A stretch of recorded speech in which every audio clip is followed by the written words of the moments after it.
Well, hello, everyone. My name is Dahryn Trivedi, and I am part of a nonprofit organization called Divine Connection International. And this nonprofit constitutes an invaluable database for scientists attempting to understand the nature and power of consciousness and its influence over every aspect of life. The amount of research we've done extensive research in the arenas of life sciences and material science. This involves plants, animals, microbes, bacteria, viruses and fungi, seeds and soil. This also includes metals, ceramics, polymers, and chemicals. We've conducted preclinical research, cancer cells, healthy cells. We've also conducted 4 clinical trials. We have over 6,000 science experiments, over 670 peer-reviewed science publications. They're available with the National Institutes of Health, the US government, Ivy League universities, over 2,000 universities worldwide. And our scientific research is ongoing. And the most exciting research I would like to share with you today is about our most recent research on these 4 clinical trials. And before I go into the full details of exactly how we were able to produce these results, I want to share the results, the power of these results with you. Now, the length of the study was 6 months long. We had a group of over 100 participants in each of these clinical trials, and the age group was between 20 to 55 years of age, half women, half men. And we had volunteers all suffering from either some kind of mental, psychological, emotional, financial, or relationship problem in their life. We tested over 100 parameters in blood samples, as well as had a clinical psychologist on staff to conduct interviews and to determine any psychological assessments that these participants were experiencing. And these results are unprecedented. There is nothing like them that we will see in any other clinical trial to date. So a lot of the blood parameters that we measured were related to stress, anxiety, depression, mental health and calmness, immunity, inflammation, anti-aging, cognition and memory, hormonal balance, menstrual wellness, vitamin absorption, mental focus, insulin, inspiration, motivation, mood, libido, emotional trauma, sleep tiredness and fatigue. We measured things such as neurotransmitters, hormones, cholesterol. To give you an idea of how incredible and unprecedented these results are, I'm going to compare them with conventional methods of treatment to give you an idea of our best treatments available to us today versus the outcomes that we were able to replicate through these trials. Some of the most unprecedented aspects include our increase in the clotho-protein. Now, the increase in the clotho-protein, we usually typically measure the clotho-protein to determine anti-aging. A greater amount of clotho means greater youth, greater vitality. It is the true indicator of anti-aging, of reversal of aging, if we can somehow increase the clotho-protein. Most clinical trials, most studies have been able to produce marginal increases in clotho. Through our clinical trial, we've found a nearly 700% increase in the clotho-protein. This is far beyond any typical anti-aging results, and definitely not possible through the placebo or through human psychology. Another marker that we were able to increase is pro-inflammatory cytokine reductions by up to 95%. Now, if you look at all the chronic diseases that exist today, most of them are all trailed back to the root cause of inflammation. In fact, Harvard has come with a theory of disease in which all diseases might potentially have a root cause of inflammation. That inflammation is actually the cause of disease itself, including cancer, diabetes, Alzheimer's, dementia, everything that we're suffering from today that is on a rapid incline.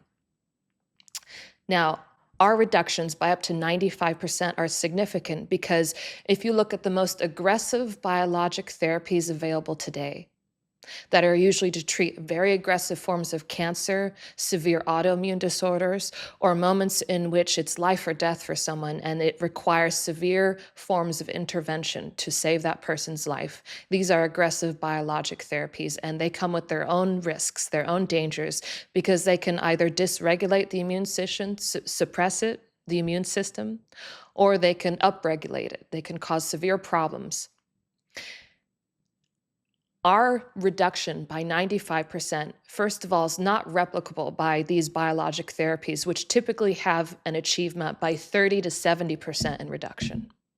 And on top of that, they pose their own risks, and our results come with zero risks, only the benefits. On top of that, another unprecedented result is our increase in dopamine by 422%.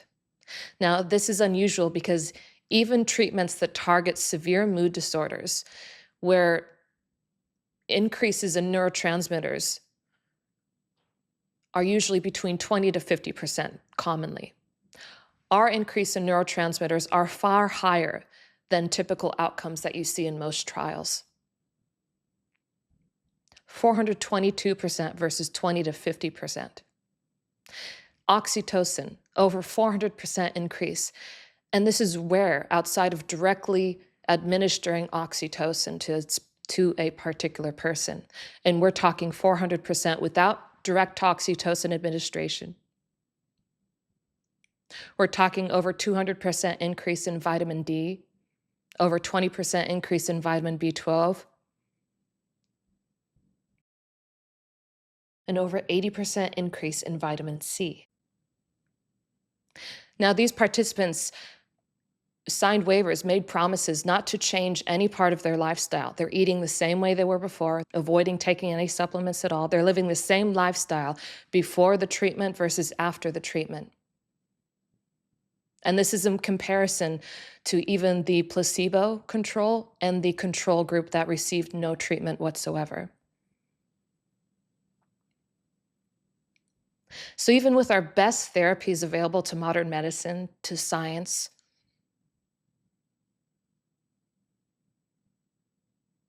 we are not able to replicate these same results. And somehow the research we are doing, the research in which we're able to harness the power of consciousness, are able to produce these results. The beauty of science is that we can take away fiction from fact. We can remove all the excess, all the nonsense, and get straight down to the truth of the matter. Our problem, the problem of our modern day and age, is first and foremost, we are ignoring a vital part of human existence, a vital part of the human condition, which says there is something beyond the physical, something beyond what is visible, that is controlling and governing our lives. And the moment we ignore that, we forget that, it becomes an underdeveloped part of our human existence. We start to see that by not addressing this, we are in fact disconnecting ourselves from a very vital part that causes wellness, that causes prosperity, that causes success. And as a result, you will see this is the root cause of all the problems we see today. Our social unrest, our environmental degradation, our problems with health, the mental health epidemic. If you think the pharmaceutical industry is a prosperous industry, then you should look at wellness, because wellness is a multi-trillion-dollar industry, which is 4 times larger than the pharmaceutical industry. And what we see is, despite everybody seems to be talking about mental health, but if you actually look at the numbers of people who are suffering from mental health problems, you see the numbers are actually increasing despite the stigma decreasing. And on top of that, you see the wellness industry is booming as well. So if you would expect there to be a solution with either wellness, pharmaceuticals, our conventional methods of treatment, those numbers would in fact decrease instead of increase. It means we're missing something. We are not truly understanding the root cause of the problem or where true wellness originates from.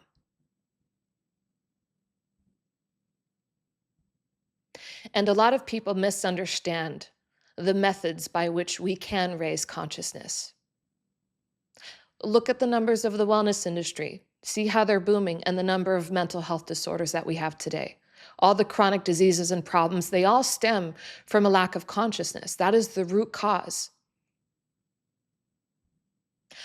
What I see in personal development and wellness, in health, all of these things are focused so much on processes that we ignore the outcome. We have become so intoxicated by the processes themselves that we forget the whole point of it, which is to have an outcome, to have something measurable by which we can recognize improvements in our lives.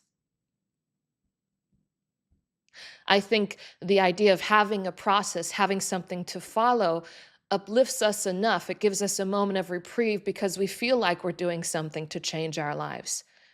And that's why we switch from one methodology to another. We try new things. We meet new gurus. We meet new people, new teachers. We try out a multitude of different things because when one doesn't work, we get bored. And that boredom, that lack of feeling, instigates us to want to search out something new. And we felt something from something, so we feel like something's happening when in reality, it is either incremental or purely psychological.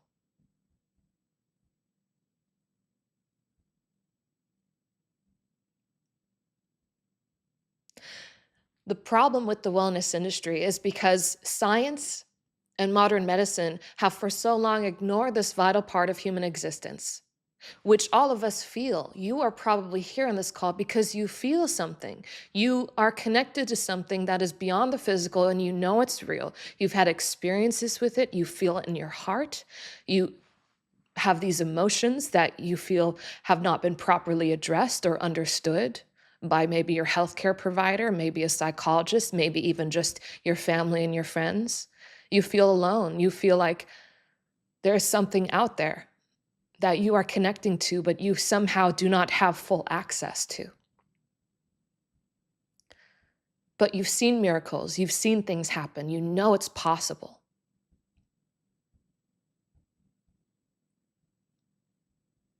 So when science ignores a vital part, something that is factual and real, this is not woo-woo mysticism that I'm sharing with you today. This is a factual reality. We've proven it with all of our scientific studies. In agriculture, we've seen increases in yields of crops by up to 500%, increase in immunity by 60%. Increases in immunity by over 600%. Increases in shelf life by over 100%. We've seen that when you can apply consciousness to bacteria, they suddenly respond to antibiotics that they have no longer been susceptible to. We see the superbugs finally respond to first and second and third generation antibiotics. We've seen decreases in viral loads. We've seen cancerous cells turn into non-cancerous cells. We've seen when the energy of consciousness is applied, it has the intelligence, it has the wisdom to discern between cancer cells and non-cancerous healthy cells, which it can kill the cancer cells and promote the viability of those healthy cells. And then we've seen these outcomes in these clinical trials that I've shared with you today. These participants did not practice a methodology. They did not apply a technique to their lives. They were simply able to harness higher levels of consciousness. Now the question is, how do we do this? How can we apply scientific outcomes, scientific practicality, factuality, to something that is so mystical and so out there like consciousness or the existence of God? Well, in the same way that if you were to add salt or sugar to water, right? Even if nobody saw you adding that salt and sugar to that water, you stir it around, it dissolves into the water. It looks like you have just clear, normal water. But the moment you taste the water, that water tastes salty or that water tastes sweet. That is the measurement to know that there is either salt or sugar in that water. So, in the same way, scientifically, if there is something real that works out there that can raise consciousness, we should be able to see it scientifically in a laboratory setting with the most sophisticated technologies available on this planet. If we apply it to materials, we should say physical constants change. We should be able to measure it with the latest technologies used by NASA. Particle size analyzer, GCMS, LCMS, all the latest technologies that we use, we should be able to see changes, outcomes, reflections of that state of higher consciousness.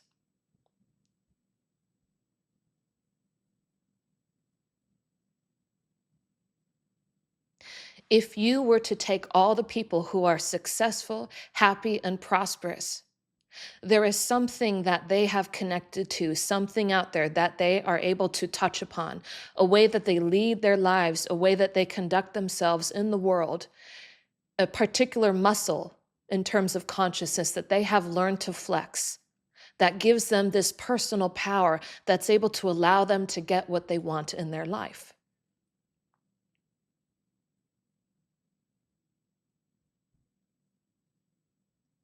And I'm here today to share with you what that power is.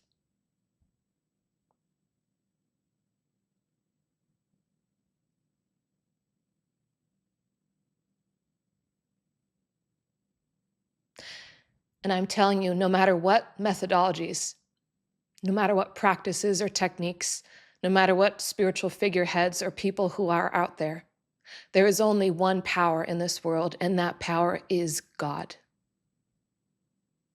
The divine, love, universal intelligence, consciousness, pure consciousness itself. Whatever terminology you want to use, it doesn't matter.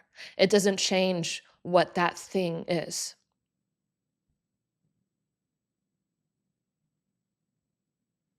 The true source of manifestation, of prosperity, of success.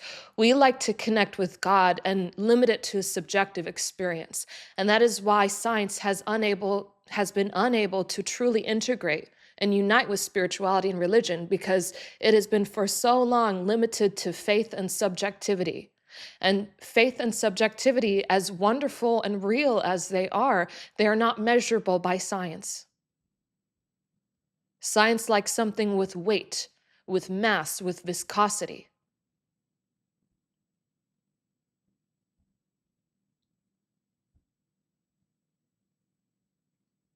But in our inability to utilize the empirical data of science, we have denied ourselves outcome. We have denied ourselves the truth.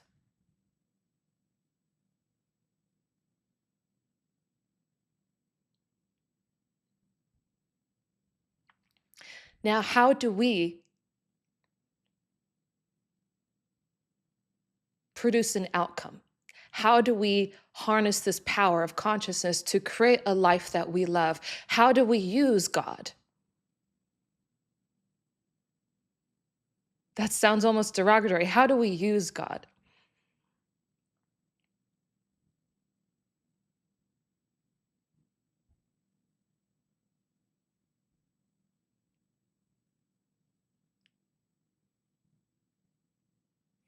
I suppose the best way to say that is, how does God use us? If you look at the results of this clinical trial, what do they tell you about the nature of God? Think about it. The increase in vitamin absorption, the increase in oxytocin and serotonin and dopamine, neurotransmitters for feelings of wellness and well-being, neurotransmitters for love and happiness, vitamin absorption for good health, lower biomarkers for inflammation, meaning less stress.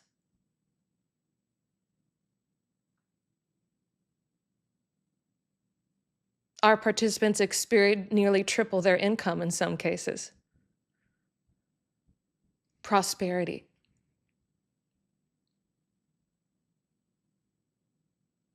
harmonious relationships, individuals who wanted people to appreciate them in their environment. They suddenly found either they no longer needed that appreciation, or naturally people were drawn to them. They saw an inner light, an inner glow about them, and they just felt drawn. And these people were just in love, or they were happy in their presence, and they couldn't explain why.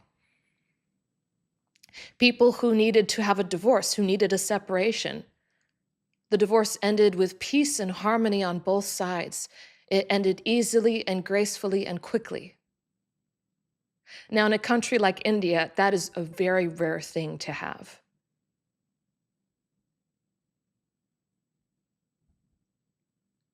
All of these things tell you that the nature of God is peace. It is love. It is success. It is prosperity. It is the most caring, healing, and adoring presence, the most unconditional love you will ever experience in your entire life. It takes care of you. You can live your life knowing that you have something else that is there taking care of you, that is watching over you. You feel guided by a higher power. In the same way, a child can rely on their mother or their father and feel the lack of stress and the freedom, the unlimited freedom and joy of being a child and being unbound by the world. That is what it is like when this power is in your life. You have freedom again. If you truly look, the nature of consciousness is freedom. That's what it wants. Because prosperity is a state of freedom. Happiness is a state of freedom. Love is a state of freedom. All of these things that we feel that we associate with God is truly one thing and one thing only, and it is freedom.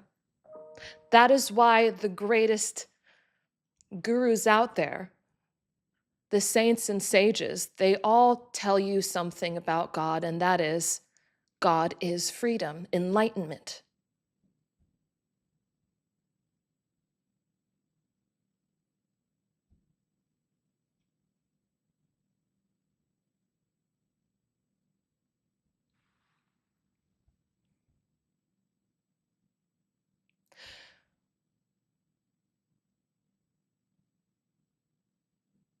So our ability to connect with this presence means that divine takes care of us. Our lives take care of itself. If you really look at it, if you fall down and you hurt yourself, do you need to tell your body how to heal itself? If you have a cut or a scratch on your body, do you need to tell your body what to do? And yet somehow we treat our minds very differently. We treat our minds as if there's something that we need to do to fix our minds, to heal the mind, to heal our depression or our sadness or anxiety. That there's something that we need to do on our part, that the effort is self-regulated and self-controlled, and it is beyond what is organic and natural for us. When in reality, the body has all the mechanisms in place to be able to take care of and heal itself. And similarly, the mind can do the same thing. Because the mind, the body are both just emanations of consciousness. Consciousness is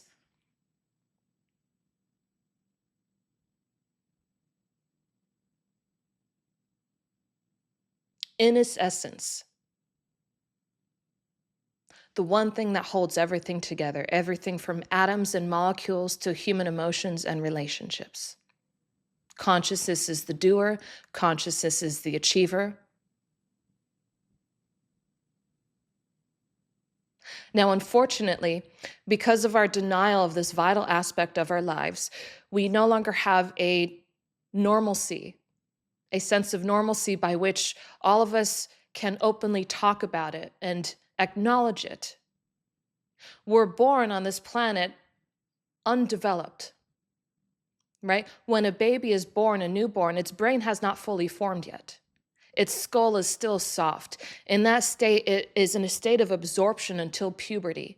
And during that phase of its life, everything that it perceives and sees around them, and if you'll look into the scientific studies about psychology and the influence of other people's presence around us, it's not just what we're told that influences us, but it's the vibratory state, the emotions, right? The activities, the behaviors, the other perceptions of people around us that we associate with, that we start to mimic and replicate within our own brains, within our own chemistry, within our own circuitry of the mind.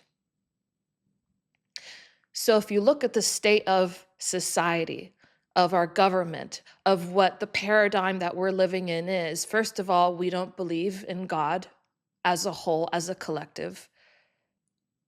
We're ignorant to the true way that happiness is created because there are so many people who are miserable, so many people who are disconnected. We have so much suffering in this world that it's almost like we have established suffering as our natural state of being, when in fact it is very unnatural.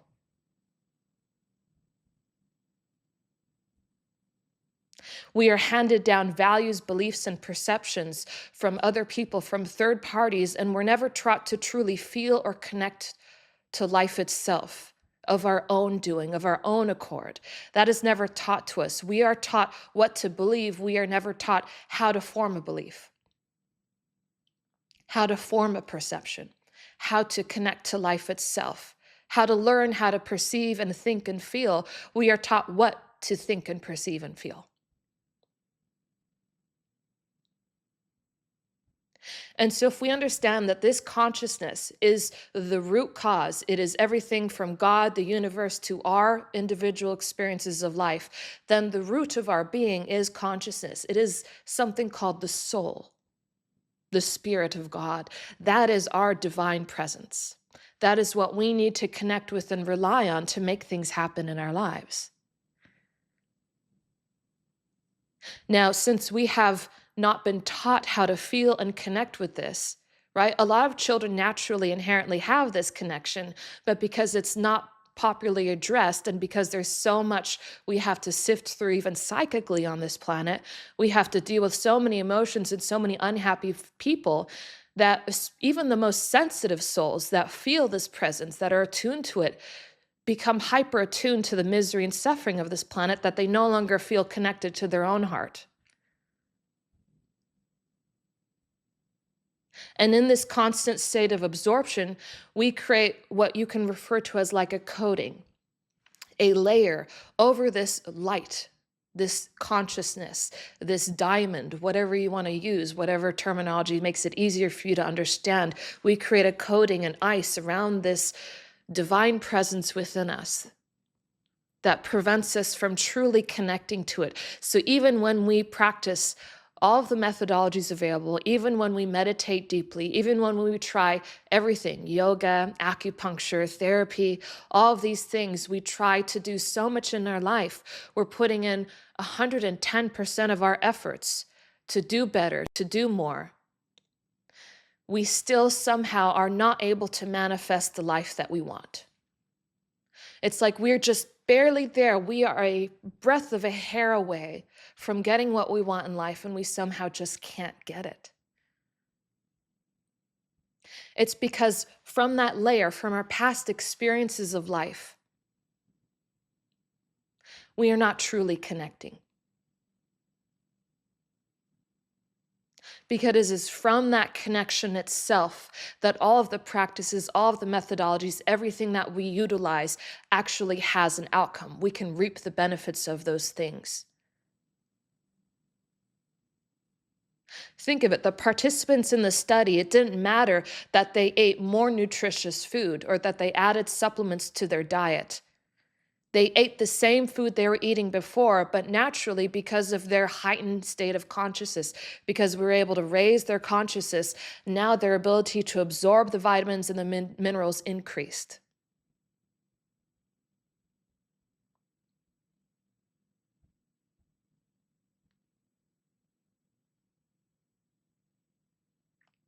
Now, a lot of people, when we want to lead the lives or conduct our lives in the way that we want, We are relying on this pre-established programming. And the whole point of life is to regain that purity and that innocence of that consciousness, that pure, pristine state of consciousness. And that's what we call enlightenment. Enlightenment is seeing life in its most pure and pristine form. We like to mythologize it and make it something out, but in reality, it is more than a mystical experience. It creates a real ripple into our practical lives. We think that it is by controlling our desires or controlling life that we can have some kind of benefit, that we can become happy, that we can become successful. When in reality, if you look at the way that life works, the more you try and control it, the more you try and take control over your desires, the more they control you. But if you look at the nature of God, imagine people on a spiritual path somehow disassociate God from joy or God from pleasure. A lot of people sacrifice pleasure thinking that it's something that is not inherent to God. And they'd be very surprised to find out that God is truly ecstatic pleasure when you truly connect. God is bliss. God makes you weep with the amount of joy and love that is contained by that presence.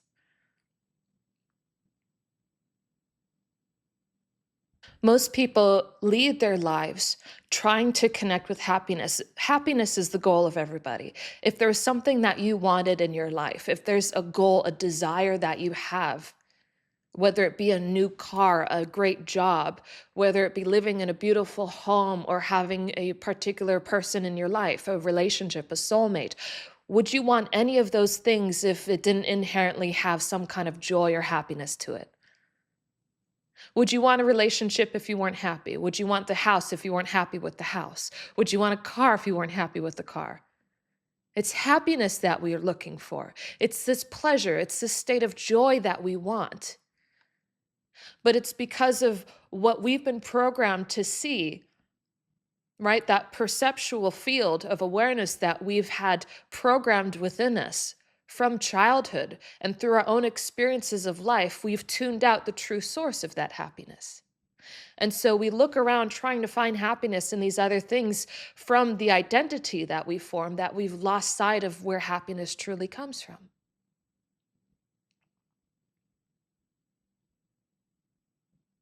It's not about controlling your desire for those things. It's rather about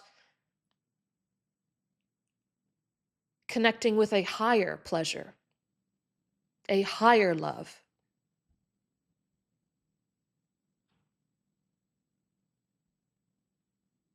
If you needed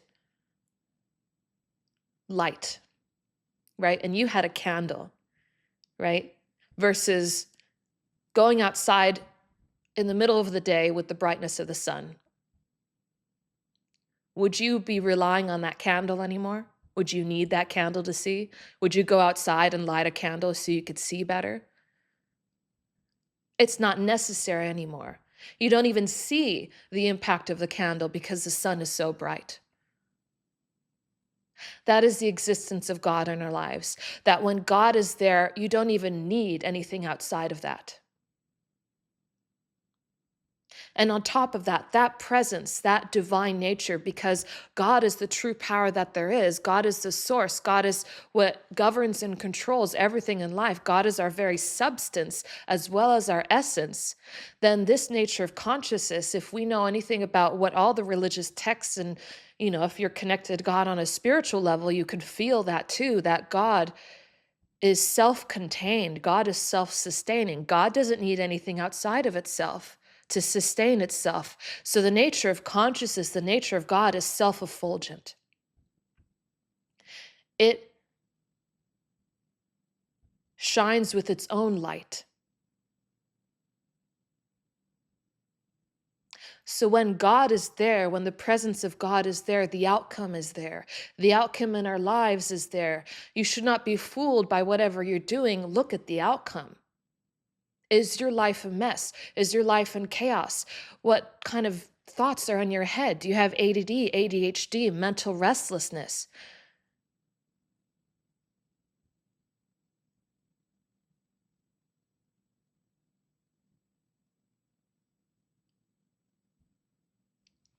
Now, because of our inability to connect with this divine presence, because of that coding, from what, right, these secondhand ideas and thoughts and perceptions from all these people who are miserable on this planet, and we know we're very psychic beings.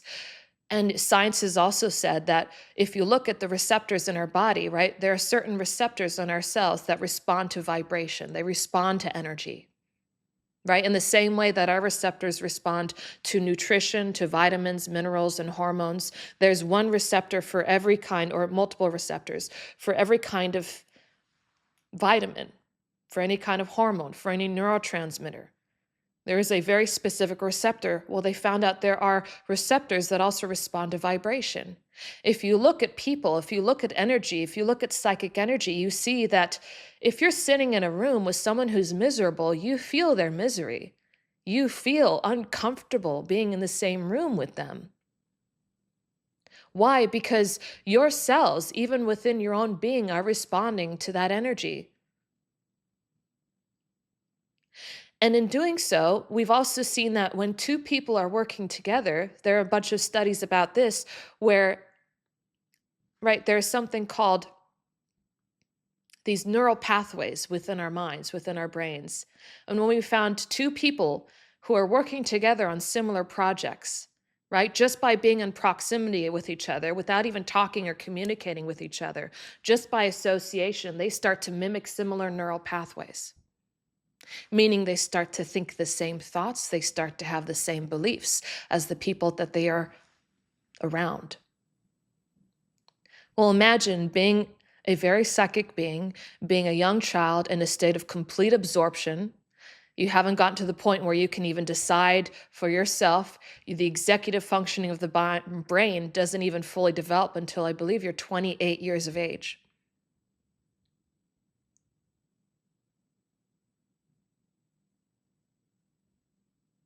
So it's almost like we are programmed to believe life is miserable, to suffer. We have received so much confusing and conflicting and miserable outputs from so many people. It's like these radio waves that are just constantly hitting you from 8 billion people on this planet. And it is so difficult to decipher between the nonsense and your own divine, your own presence.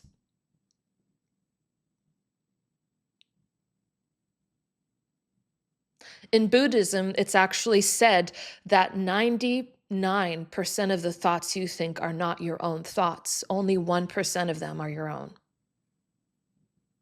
And thoughts and emotions are tied very well together. So anytime you have a particular emotion, is it even your own?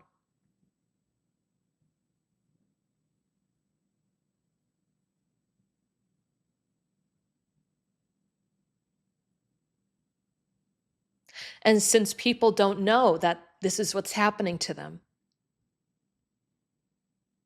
we try and create feeling in our lives because that's what we truly seek, is to feel, right? Because we're yearning for this joy and this happiness. So we seek feeling. We seek to feel again. And in doing so, that's when we resort to all the things that are available to us today. We resort to alcohol, to drugs. We resort to binge watching television shows. We resort to food. We resort to gossip, to rumors. We resort to instigating things. We get reactionary. We fight with people because life isn't the way we wanted it to. And our attempt to do that is to fight.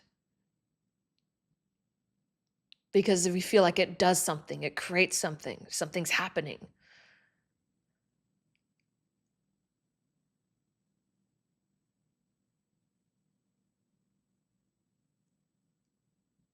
The true nature of the soul speaks to us through something called intuition. And intuition means being in tune with that divine presence. That's what it really means. And I'll tell you what intuition is and what it's not. Intuition is not emotion. And that's where people get confused. Because emotion is a part of the brain that is a reactionary response, meaning anything that's reactionary is operating from a pre-programmed condition of the mind. So true emotion is not connecting with divine. We get so confused and we think that we're feeling divine. We think we're following our intuition when in reality we're following our desires.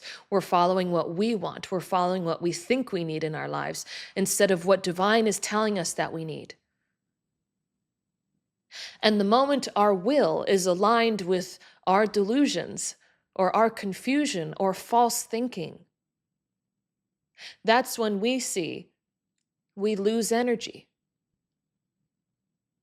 Our endeavors are fruitless. Our endeavors lead to more frustration or chaos in our lives. Things fall short. Things don't happen.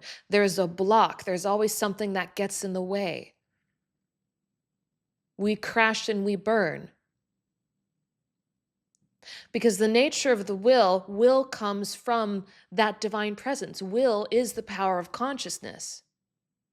The more we apply our will, the more we apply our energy to do something.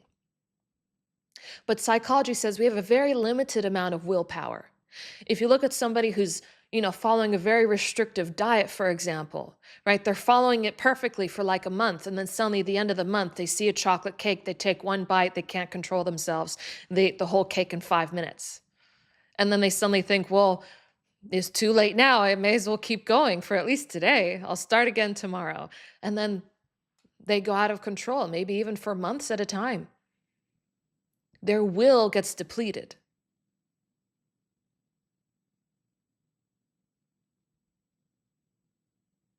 So when we're operating within a closed system, there's something called entropy, in which there is a decay of energy. Things eventually turn into chaos. Chaos is prevalent in a closed condition of existence. When we rely on God, we have an infinite resource of energy, an infinite supply. So our will never runs out. Our enthusiasm, our motivation, our ambition never runs dry. The well never empties.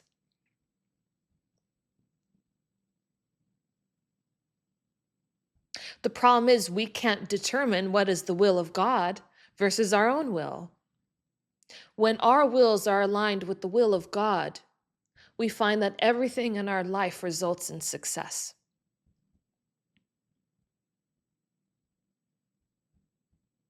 And when it doesn't, we're not concerned about it, because with that will comes faith.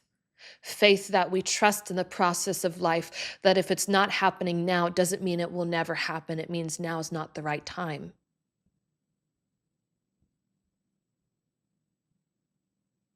Or maybe you need to divert your energies, focus on something else. Maybe the reason you didn't get the job and someone else did is because you simply didn't have the skills for it. You didn't develop yourself to the point where you were more competent than that other person. Is it God's decision to say you are a better candidate simply because you want it more? God is present in that person just as much as you. Why are you more deserving? What makes you more deserving? We confuse our desires with deservingness.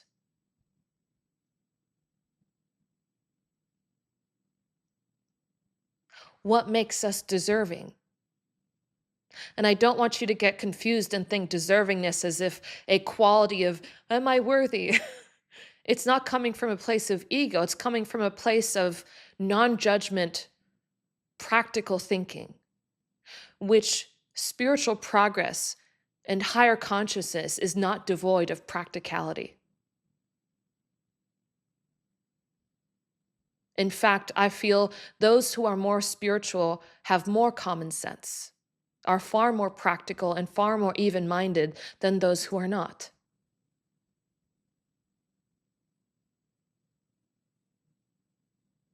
In fact, they are probably happy for that person who got the job, knowing that they deserved it. And that happiness adds to their happiness.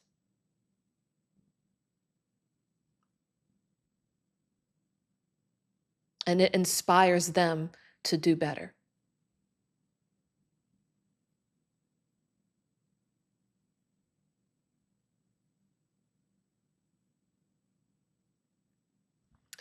So what I will say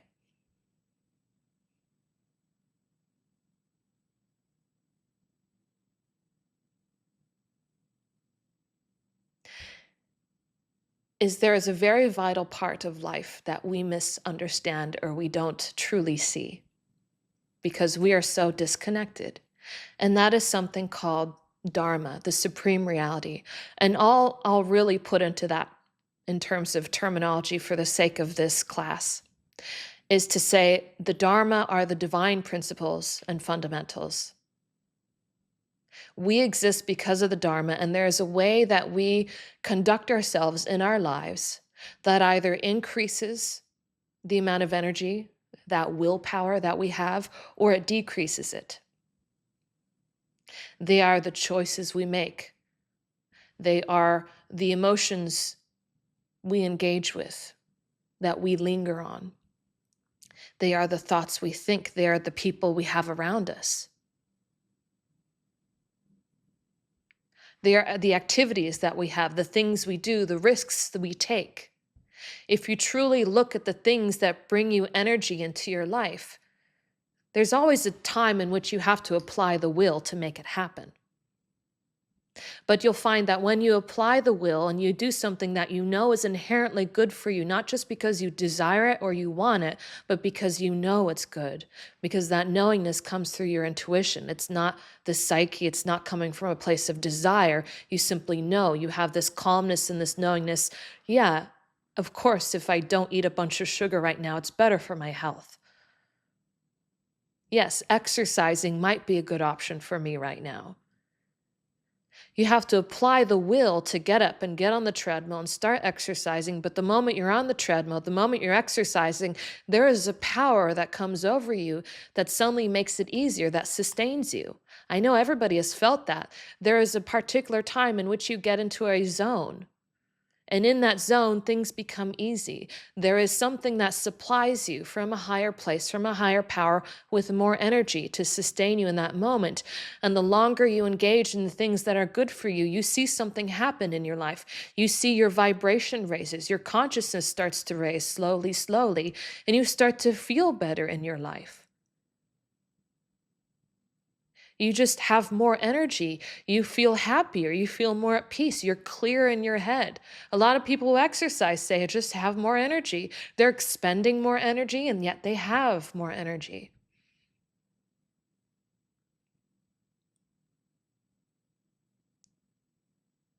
Similarly, the way we think, when we are placing a judgment, when we are judging someone, or we are looking down on someone, or we are hating, or full of anger or rage, you notice that these emotions take away from your experience of life, don't they? They reduce you, they reduce your being, they limit your awareness. And you see this happening as a reflection in the amount of thoughts in your head. The more you are off the path, the more thoughts you have. So the true measurement of being on the path is conducting your life in a way that generates the least amount of thoughts as possible, where your mind can be focused and streamlined and only focusing on the things that matter. And when you can measure, are you reactionary? Are you reacting from a place of emotion? If you are reactionary, instead of responding to your life and its circumstances, you are not responding through that divine presence. You're responding through the brain and the body, the old programming you have.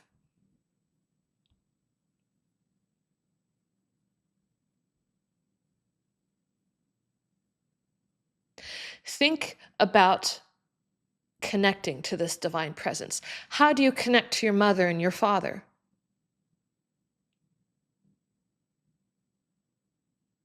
We think the divine is so mystical. We think that A true measure of spiritual progress is a big, shiny moment for us where we suddenly have to fight, take up arms, and work through something, when most of the things that are spiritual, that are opportunities for us to grow, are not shining or glistening at all. They're getting up in the morning and taking a shower. They're smiling at a cashier. They are having empathy and compassion for someone that you meet. They are self-sacrificing. They are discipline. They are all the things that are worthy of something, are the small things that add up over time. These are the arenas in our life that we lose the most amount of energy. The people that are around us that bring us back to those old triggers and those old programmings.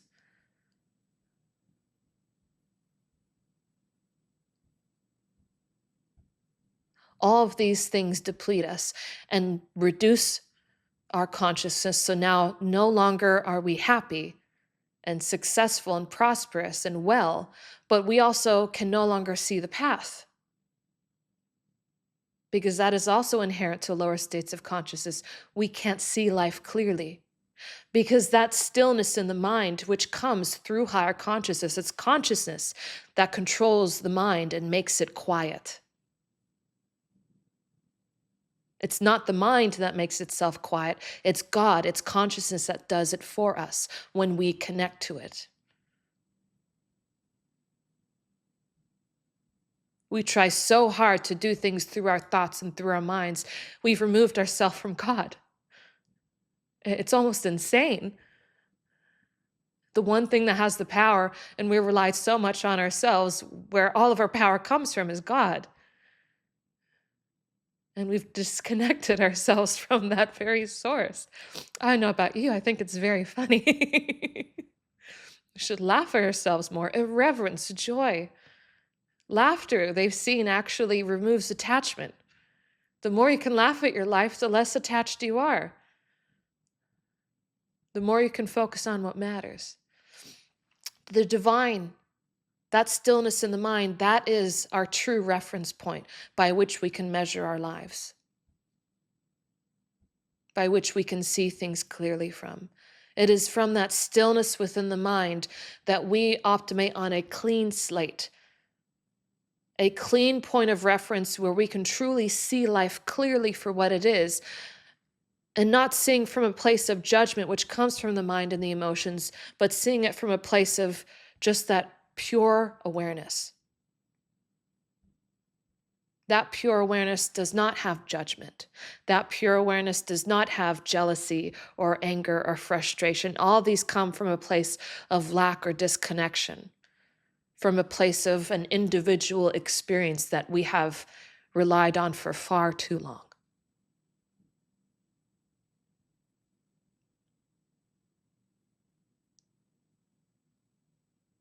Now, how we were able to replicate these results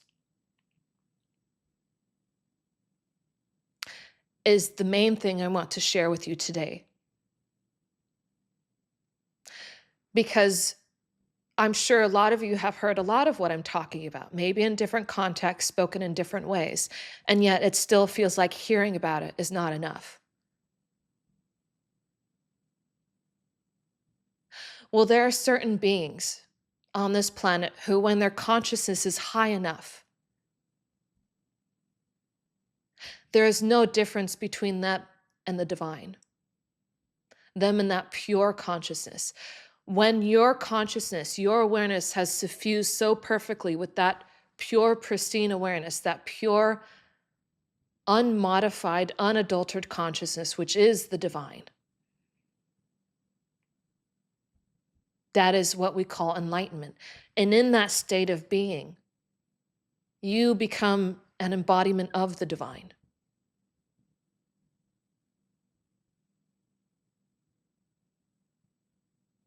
When we look at an iron bar and a magnetic iron bar, the difference between the two, one of them is channeling magnetic energy and one of them is just a normal iron bar that is unable to channel that same magnetic energy.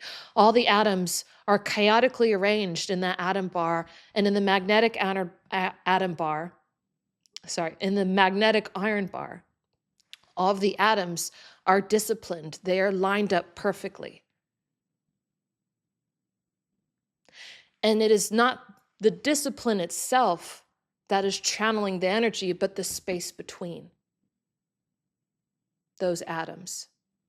And then naturally, this magnetic energy that already exists in its environment now suddenly is able to flow through those empty channels.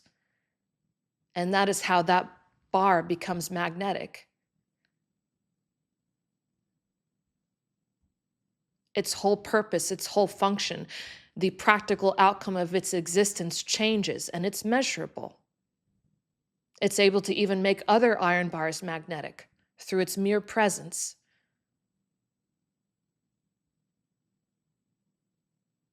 So in the same way, the whole process of connecting, first and foremost, is to find that iron bar in our own lives, that magnetic iron bar. When we have somebody who is the embodiment of the divine, they can transmit this conscious energy, this enlightenment to those around them, anywhere on this planet. And through their presence, through the energy that they can send, right, through their divine blessings, this energy works as almost like a way of ungluing your old programming. It literally removes that coating around that divine presence so that finally you can feel it again. You get a glimpse of what that is. You feel it. It's like you can breathe. You're connected once more.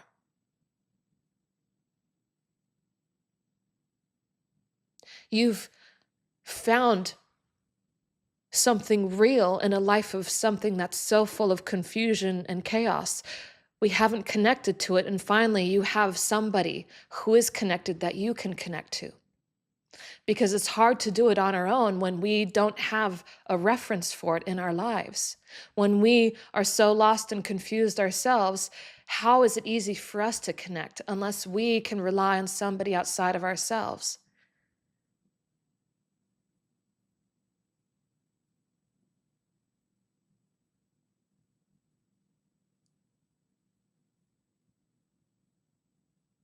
So the light that comes from the enlightened, this light can dissolve those old barriers where you can truly connect.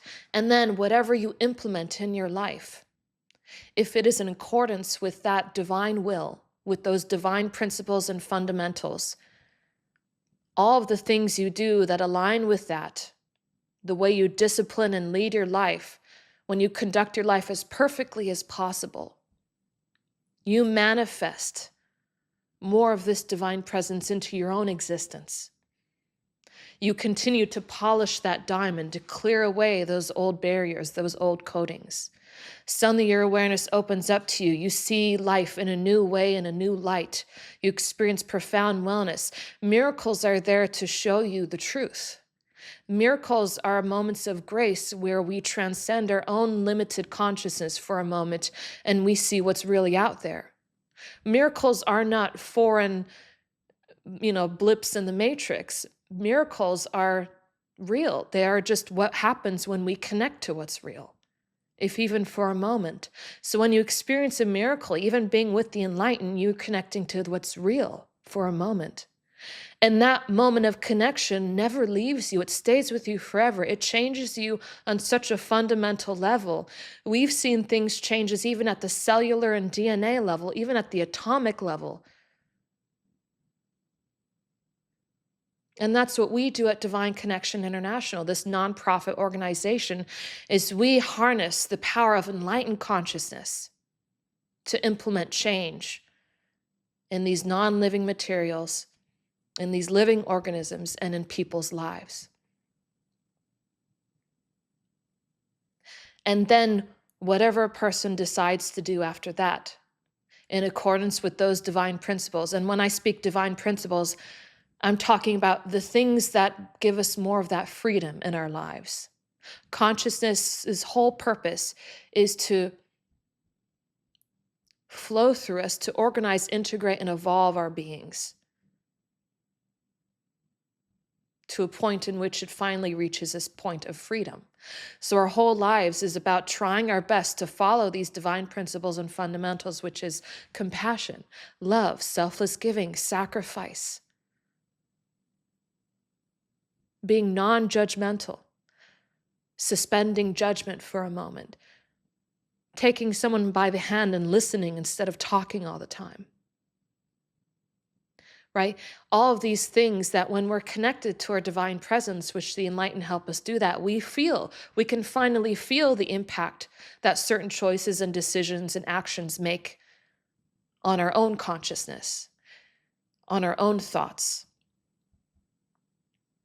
And we can lead our lives in a way that allows us to harness even higher levels of consciousness. So one day we too can become free. We too can become enlightened. It's not enough just to meditate deeply for a few hours a day. If you can conduct your life as perfectly as possible, think about it. If you go into a grocery store and you're looking for tea bags, if you're looking for a particular type of tea, you go to the shelves, you can't find it, it's hidden behind a bunch of other teas. You pull it out. If you just spend a few moments of your time pulling out all the other tea bags and aligning them, some people might think, it's not worth my time, it's not my job. But if you're there and you're thinking, well, what if somebody else wants that tea bag as well? And you take them all out and you align them and you get what you want. You've also laid out the path for other people to help get what they want. A small, simple decision, a small choice like that, a small action in our lives where we try and mimic or create perfection as much as possible, this divine perfection. The next person that goes into that grocery store reaps your benefits. They reap the benefits of your actions and your decisions. That is the manifestation of a higher power, to a very small level of an example. Now imagine that with enlightenment. Imagine that on a much higher level.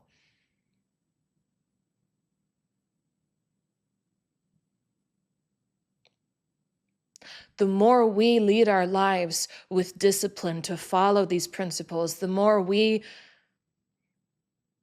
deprogram, the more we starve our old pathways, our old ways of being, and the more we engage with new paths, new adventures, new opportunities. The more we see new selves, new parts of ourselves emerge that we might never have known has existed before.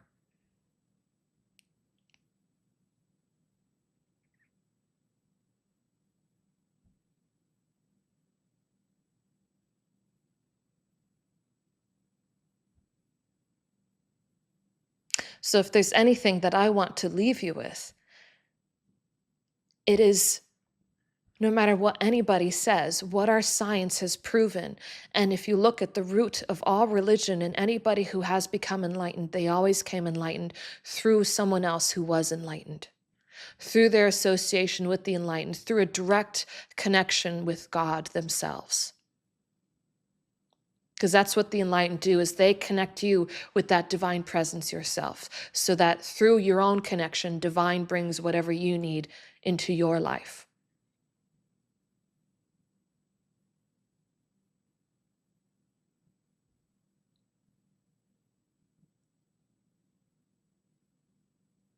And what we've seen through our science is that, yes, enlightenment, divine, can be proven.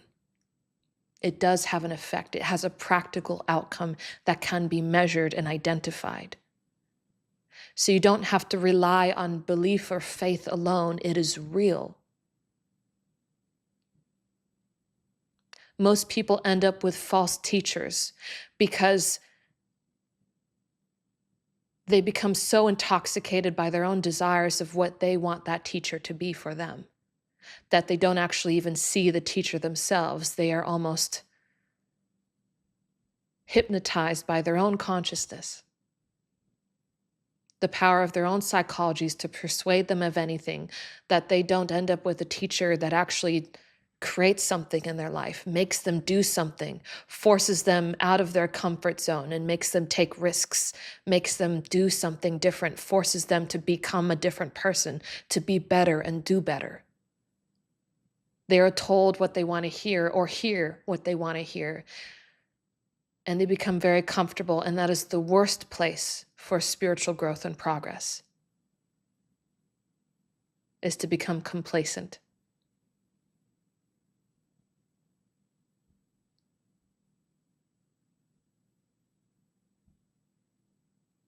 So I'll say, if you want to connect with this divine presence and manifest the beautiful outcome of that presence in your life, find an enlightened teacher. It doesn't matter who it is, where it comes from, somebody that you can connect with at the level of your heart, at the level of your soul, and feel that presence and see the outcome in your life. Find that teacher for you.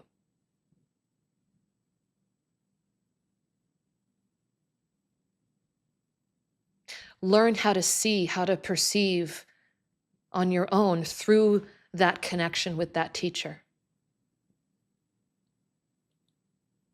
Clear the old garbage away, clear all the other people's, all the influences from all around you away, and come back to that still small voice within you, the intuition, which always will guide you to your success and your happiness, because that is what God wants for you. God wants you to be happy. God wants you to be successful, because that is freedom. That is God's nature.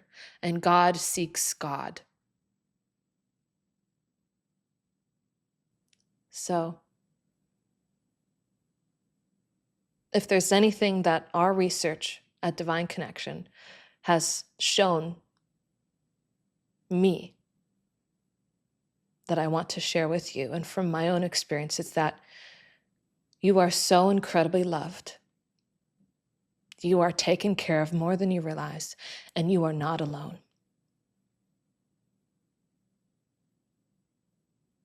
So, enjoy your life.